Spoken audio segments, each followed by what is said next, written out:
সমাজের ছিনতাইকারীরা চারপাশে ঘোরাফেরা করছে। সন্ধ্যার পর হলে আমাদের ঢাকা বিশ্ববিদ্যালয়ের শিক্ষক এমনকি ছাত্র দলের নেতা কর্মীরা আক্রান্ত হচ্ছে। আপনারা দেখেছেন গতকাল নারায়ণগঞ্জে ছাত্র দলের আমাদের ভাই অপূর্বকে ছুরিকাঘাতে হত্যা করা হয়েছে।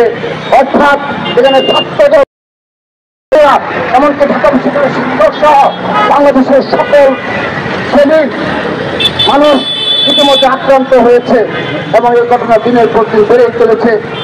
সেজন্য আজকের এই মানববন্ধন থেকে আমরা স্পষ্টভাবে দাবি করছি, আপনারা আইন শৃঙ্খলা পরিস্থিতির উন্নতি করতে হবে।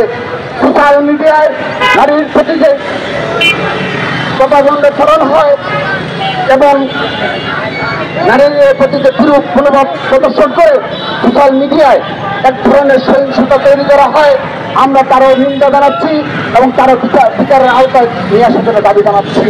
এবং সেই সাথে আসিয়ার ঘটনা সহ অপরাধের যতগুলো ঘটনা রয়েছে আপনারা আইনের মধ্যে থেকে দ্রুততম সময়ে বিচার সুনিশ্চিত করবেন এবং আপনারাই পারেন কিংবা আগামীতে আমাদের এই ধর্ষণের ঘটনায় যে ধরনের আমাদের পরীক্ষা নিরীক্ষা ব্যবস্থা রয়েছে তার দ্বিগুণ করতে হবে, তার উন্নতি করতে হবে সেই রেখে এবং আমাদের দেশে যে আইন রয়েছে যে 2 বছরের 2 মাসের মধ্যে তদন্ত কাজ শেষ করা এবং 6 মাসের মধ্যে বিচার প্রক্রিয়া শেষ করা।